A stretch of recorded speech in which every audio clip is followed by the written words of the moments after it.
Y yo os voy a contar qué hace el nefrólogo en una unidad cardiorrenal. Estos son mis conflictos. Realmente cuando yo me integré o cuando me ofrecía integrarme en la unidad de insuficiencia cardíaca, que ya estaba montada, la primera pregunta es exactamente qué puede aportar la visión de un nefrólogo a un tipo de paciente que ya está muy bien manejado y que además está muy monitorizado y que realmente se nos está llamando cuando realmente hay un problema. Entonces, uno entra ahí y realmente qué puede aportar. Y estas fueron las dos preguntas que me hice fundamentalmente. Es, ¿qué voy a ver? O sea, realmente yo llego aquí, veo pacientes con enfermedad renal, sigo siendo nefrólogo. 1,6 de creatinina en un paciente no estudiado previamente me obliga a ver qué hay debajo. Entonces, ese es uno de los primeros temas que voy a comentar. Es las entidades renales que uno se encuentra en las unidades cardiorrenales. Y el segundo es el papel del nefrólogo en las unidades cardiorrenales. O sea, evidentemente, para poner seguriles, pues realmente lo hacen ellos mejor que nosotros. Ellos tienen un manejo del tratamiento depletivo con un montón de mecanismos, de asociaciones de diuréticos que nosotros incluso hemos olvidado, que muchas veces nos superan. Es decir, nosotros vamos más allá de simplemente ajustar el tratamiento depletivo, o ese es el fin de las unidades cardiorrenales. Empezamos con las entidades. No voy a ahondar ahora en la fisiopatología del síndrome cardiorrenal, que todos conocéis muy bien.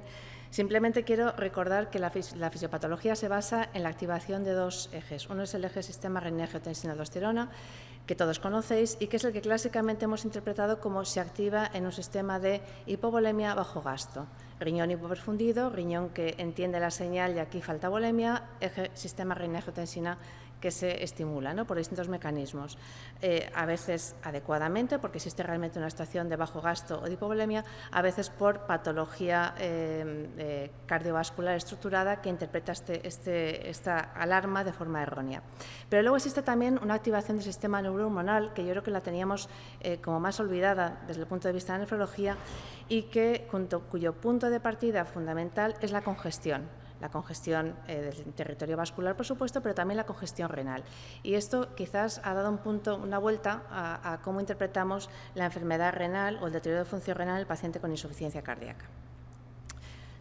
Todos tenemos clara este esquema, pero a la hora de la verdad hay un par de entidades que se nos escapan. Entonces, ¿cuál es el problema cuando uno ve pacientes con enfermedad renal en las unidades cardiorrenales? La primera es que es muy complicado establecer cuál es la lesión inicial, si es cardíaca o es renal.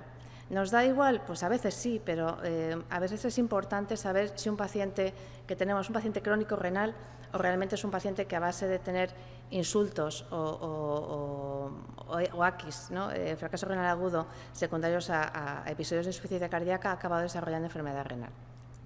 Y el primer problema que tenemos es que tenemos un infradiagnóstico muy importante de enfermedad renal en la población de insuficiencia cardíaca, como veremos a continuación y como ya nos ha adelantado Marta.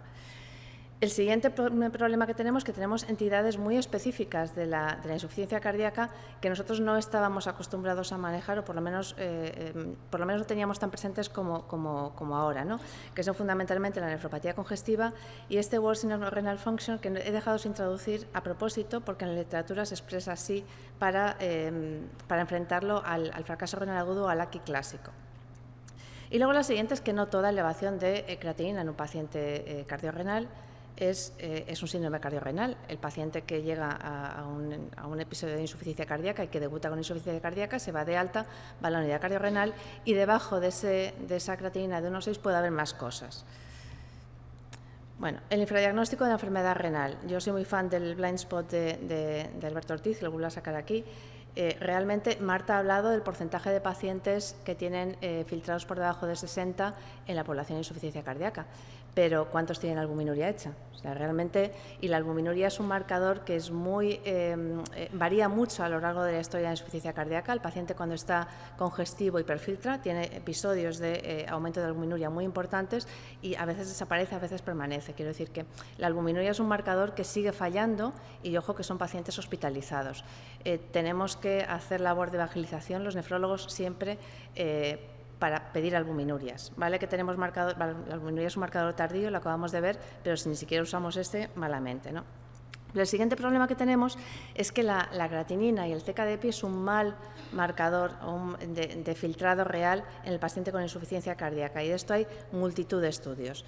Es verdad que cuando usamos la cistatina C mejor en algunos pacientes, especialmente aquellos que tienen poca masa muscular, pero realmente lo que mejor se ajusta es el aclaramiento de creatinina-cistatina.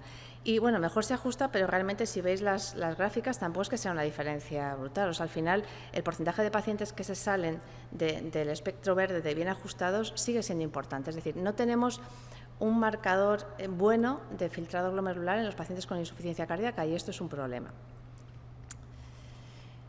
El siguiente problema es el concepto de nefropatía congestiva. Nos ha costado mucho a los nefrólogos salir del paradigma de insuficiencia renal en la insuficiencia cardíaca es un problema de bajo gasto.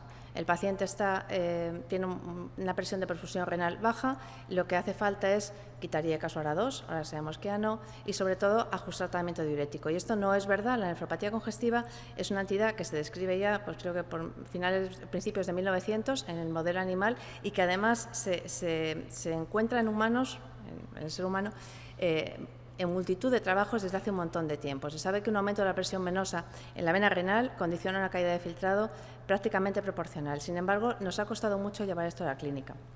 ¿Por qué aparece la nefropatía congestiva?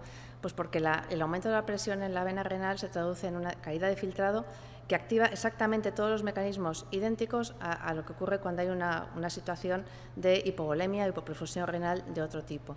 Y además activa el sistema nervioso simpático. Entonces es un estímulo muy potente para la retención de agua y sal y es algo que se trata con tratamiento depletivo, que es algo que nos ha costado un poco entender. Y de ahí un poco la eterna pelea nefrólogos cardiólogos de yo te pongo el seguril, yo te lo quito porque interpretamos que es la causa del deterioro de función renal. ¿Qué problema tiene esto de la nefropatía congestiva? Pues lo primero es la definición. La nefropatía congestiva es el deterioro de función renal que ocurre en el contexto de insuficiencia cardíaca y que es reversible cuando se resuelve la congestión. Primer problema. La inmensa mayoría de los pacientes no se quedan con una función renal normal, estimada por filtrado glomerular por CKD-EPI, que es lo que tenemos cuando resolvemos la congestión. ¿Por qué? Porque episodios repetidos de congestión lo que provocan son cambios histológicos que hacen que vaya apareciendo un grado de insuficiencia renal progresivo que a veces es complicado de interpretar, ¿vale? Porque una vez que el paciente está teóricamente deplecionado sigue teniendo insuficiencia renal y entonces ya no sabemos qué hacer con la creatinina. Esta entidad, la nefropatía congestiva, aparece con mucha frecuencia en la insuficiencia cardíaca biventricular, preservada, reducida, pero ojo que también aparece la hipertensión pulmonar y esto, que dicen los pacientes con EPOC, es una entidad frecuente y ahí también nos cuesta mucho tener esto en la cabeza. Pero además tenemos otra entidad que a veces nos cuesta identificar y es el worsening of renal function. Se diferencia esto de deterioro de función renal del fracaso renal agudo porque no toda elevación de creatinina en el contexto de tratamiento depletivo conlleva una lesión, una injuria renal, a pesar de lo fea que es la palabra de la injuria, ¿no? Es decir, cuando analizamos los pacientes en función del ascenso de creatinina o del ascenso de cistatina que tienen en el contexto del tratamiento depletivo agresivo cuando ingresa por insuficiencia cardíaca, vemos que cuando analizamos marcadores de lesión tubular, realmente no hay una correlación de a mayor aumento de creatinina o mayor aumento de cistatina, mayor expresión de marcadores tubulares. ¿Por qué? Porque lo que estamos viendo son cambios hemodinámicos, cambios que realmente responden a cambios hemodinámicos en el riñón. ¿Por qué es importante esto? Porque a veces sí que eso aparece, es decir, hay pacientes que tienen deterioro de función renal durante el evento del tratamiento depletivo de insuficiencia cardíaca que sí hacen elevación de parámetros de lesión tubular y estos pacientes tienen peor pronóstico en cuanto a función renal que los anteriores. Entonces es muy importante diferenciar esto y esta diferenciación ahora mismo necesita de marcadores específicos que habitualmente no tenemos en clínica. Entonces, esta es una vía de desarrollo muy importante donde probablemente tengamos que invertir un poquito más, porque al final estamos llamando a todo de la misma manera y lo cierto es que la evolución del paciente no tiene nada que ver.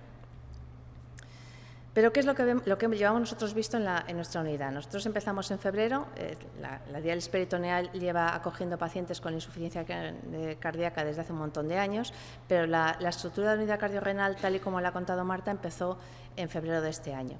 Y bueno, pues la verdad es que en este tiempo hemos visto un montón de pacientes. Aquí están solo pacientes que realmente hemos visto más de una vez, pero la verdad es que muchos pacientes son pacientes que vemos una vez, resolvemos y que no vuelven a entrar en el proceso y tendremos que hacer un análisis también de cómo manejamos eso. Pero de estos 74 pacientes vistos, con un seguimiento más o menos medio de 4 meses, porque son pacientes que entran y salen con bastante facilidad, Fijaros en los diagnósticos, con las herramientas que tenemos.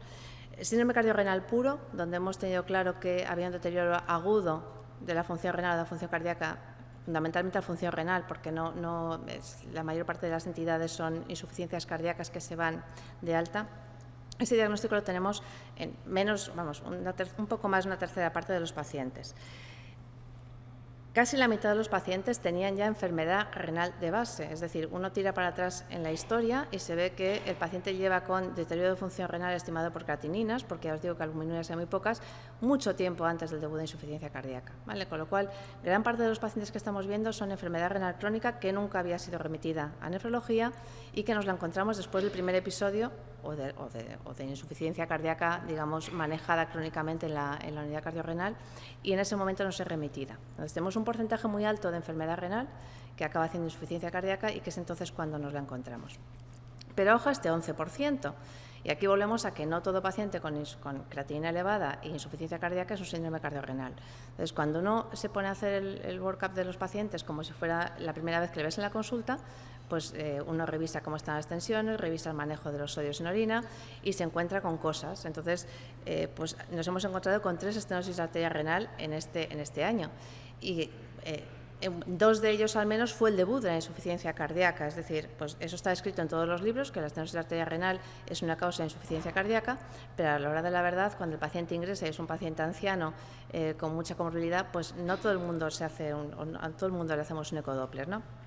Pero luego hemos encontrado también 4 pacientes con patología crónica de la vía urinaria con criterios de nefropatía tubulointersticial crónica, una gamapatía monoclonal de significado renal y toxicidad por fármacos en otro caso. Es decir, hay un 11% de pacientes que tienen otras entidades renales y que evidentemente se tratan de otra manera. Es importante que sigamos haciendo el esfuerzo de diagnosticar en el contexto, en la unidad cardiorrenal, ¿no?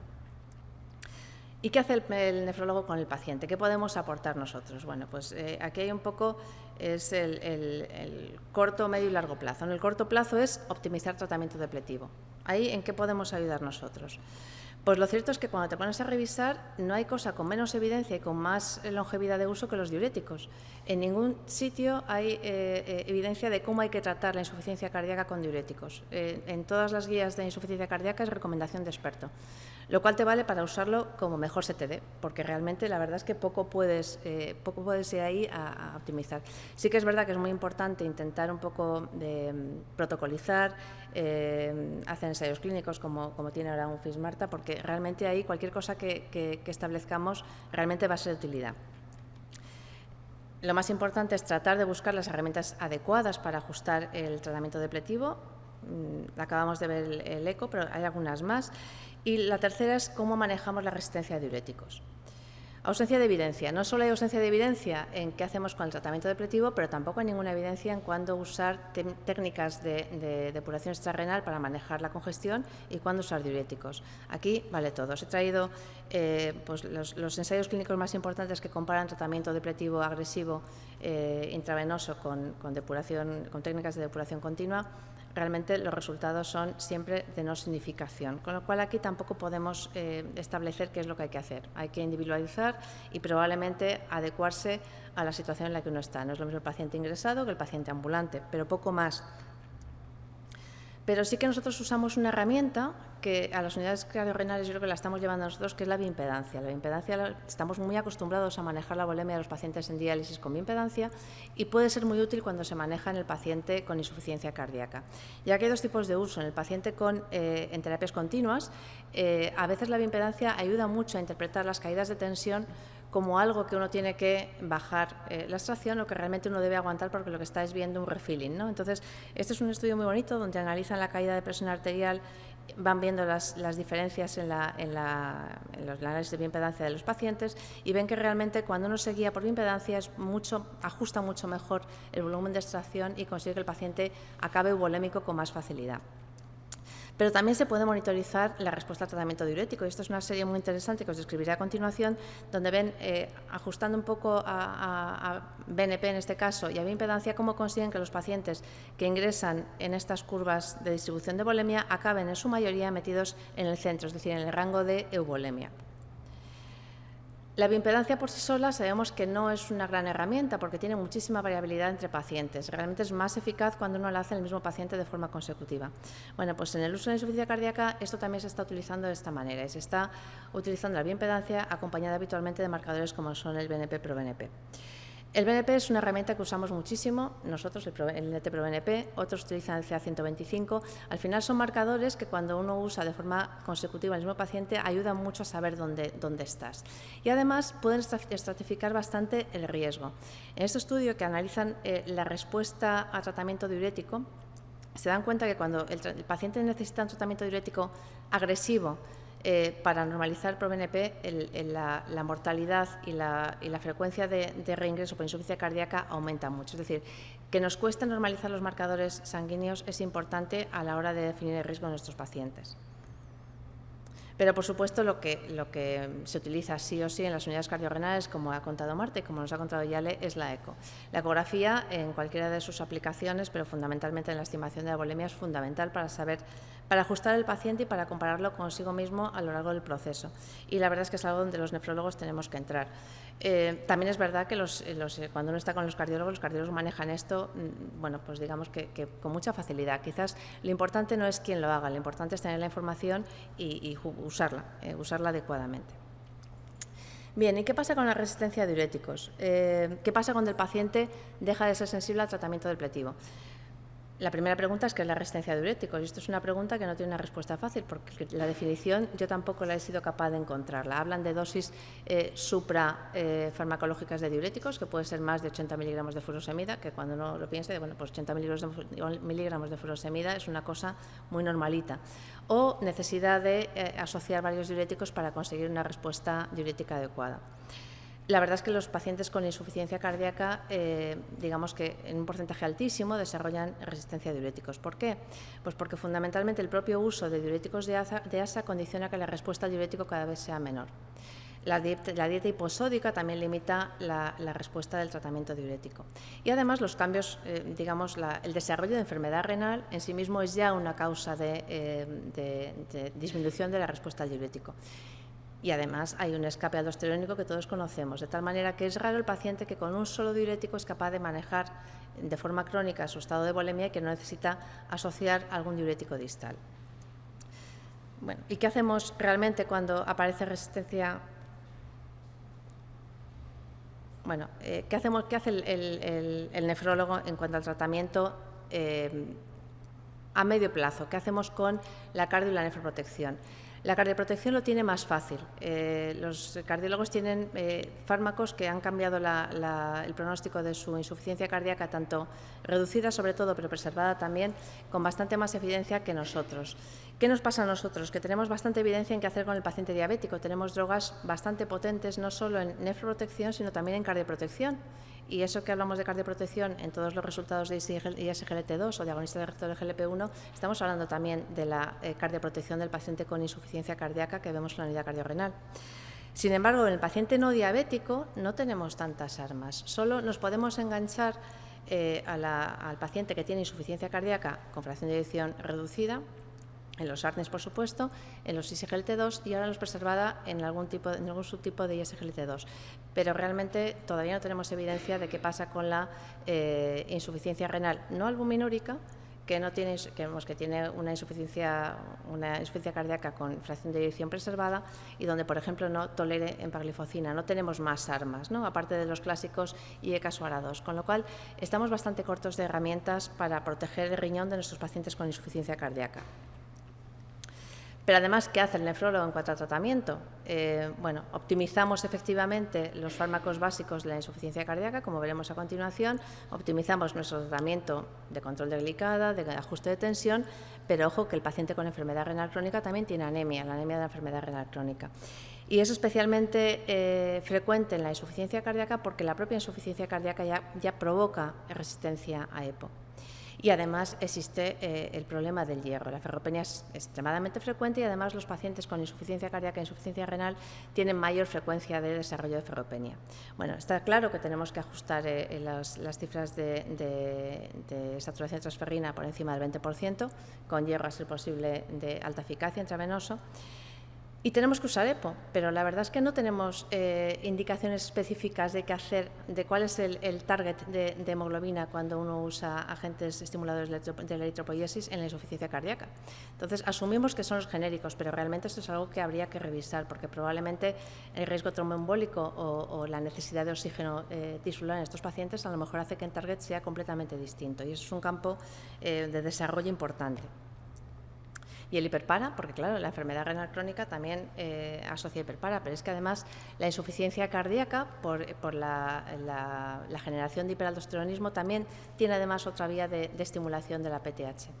Pero por si fuera poco, además, el uso de diuréticos sabemos que se asocia a un aumento del fósforo sérico, que existe una disminución de la excreción renal de fosfatos en presencia de diuréticos, con lo cual, cuando uno se pone a mirar y empieza a pedir PTH, se encuentra con PTHs francamente altas, si me apuráis, quizás desproporcionadas para lo que estamos acostumbrados a ver en pacientes que no están en este rango de necesidad de tratamiento depletivo.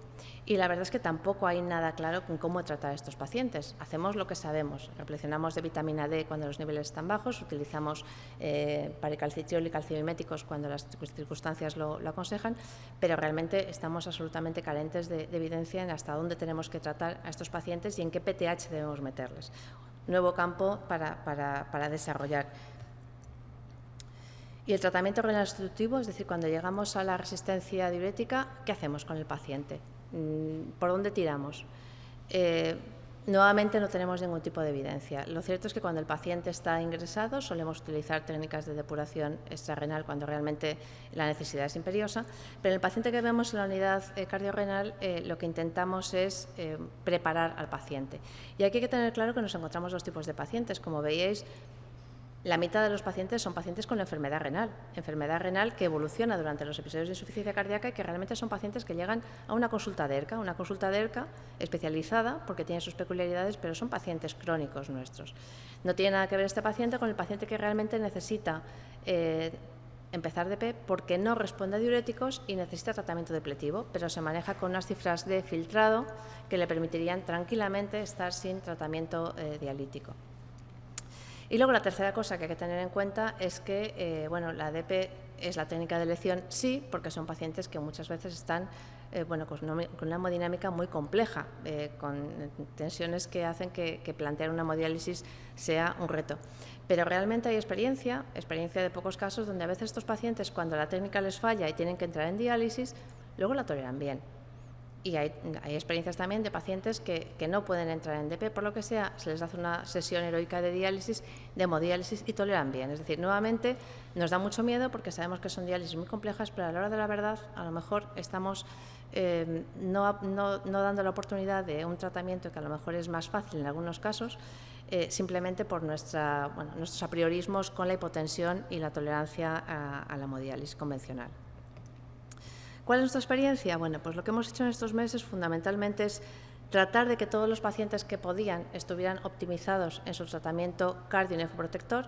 Cardioprotector son los 4 grandes, como sabéis, los betabloqueantes, que todos los llevan sin grandes problemas, los SGLT2, que hemos ido metiendo progresivamente a medida que la ficha técnica ha ido permitiendo entrar en filtrados más bajos, y que también os he de decir que tenemos poco reparo en meter pacientes con ISGLT2 cuando el filtrado está dudoso, porque la verdad es que hasta ahora los datos son más de beneficio que de daño. SAC-VALS para los cardiólogos es fundamental, titular al máximo posible, pero a veces hay que negociar la dosis, porque el negociar la dosis de SAC-VALS a lo mejor permite meter el cuarto brazo, que es el antagonista del receptor mineralocorticoide, o permite, pues a lo mejor, no tener que estar tan pendiente del potasio. Entonces, al final, lo que hacemos es un poco negociar las dosis de estos fármacos con los cardiólogos para intentar mejorar un poco la perspectiva del paciente y el manejo del paciente. Durante este año hemos programado a 3 pacientes para diálisis peritoneal. Cuando digo que hemos programado es que hemos dicho que esos pacientes serán candidatos. Y este decir que es candidato es porque el paciente realmente ves que lo va a necesitar, pero también porque tiene condiciones, no solo no tiene contraindicaciones, sino que tiene condiciones sociales o familiares que lo permiten, y esto es un problema. No lo he analizado, pero yo creo que la edad media de nuestros pacientes debe andar en torno a los 70, 75 años. Muchos son grandes dependientes. La peritoneal exige o bien la capacidad de autocuidado o bien tener un cuidador perenne, y eso a veces no es tan fácil, ¿no? Pero bueno, en este año hemos programado 3 peritoneales o 3 diálisis peritoneales. Ya hemos iniciado a un paciente en este año en diálisis peritoneal, es decir, esta es un poco la incidencia que estamos teniendo de inicio de técnica en DP en estos 10 meses de rodamiento. Y hay un paciente que entró directamente en hemodiálisis porque no quiso plantearse la peritoneal, ingresó un día en edema agudo de pulmón y se dializó y lo toleró y ahí está. O sea, que esto es una cosa que de cuando en cuando vemos. Outcomes, porque sí, efectivamente tenemos que ver resultados. Bueno, pues en este corto periodo se nos ha muerto un paciente y han reingresado un 13% de los pacientes. Yo no sé las tasas de reingreso estándar, pero yo viendo la historia previa de los pacientes, que eran pacientes que iban ciclando ingresos, me parece que está bastante bien, pero eso es algo que necesitamos un poquito más de tiempo para medir. ¿Cuál es el futuro? Bueno, pues como sabéis, ahora andamos, nos hemos inventado el MARE como los objetivos estándar que tenemos que tener en los ensayos clínicos que estiman beneficio renal. Veníamos del MACE, que eran los objetivos estándar del mundo del cardiólogo, pues Ronco propone esto, que son los MARCE, ¿no? Beneficios conjuntos, beneficios cardiorrenales, y yo creo que efectivamente tenemos que diseñar objetivos concretos, igual que tenemos la caída de filtrado, la entrada en diálisis, la muerte, pues habrá que, y vosotros tenéis los reingresos por insuficiencia cardíaca o la muerte por insuficiencia cardíaca, a lo mejor hay que diseñar algún objetivo más conjunto donde mezclamos todas las variables, porque realmente al final lo que nos importa es que el paciente viva y viva libre de enfermedad. Al final, muchas de las preservadas no se mueren de insuficiencia cardíaca, se mueren de enfermedad renal. Muchos de los pacientes con enfermedad renal crónica no se mueren porque no llegan a diálisis, se mueren de eventos cardiovasculares, con lo cual, al final yo creo que tenemos que ser un poquito más, tener una perspectiva un poquito más de bosque y definir un poquito mejor qué es lo que podemos medir en nuestros pacientes. Y eso es todo.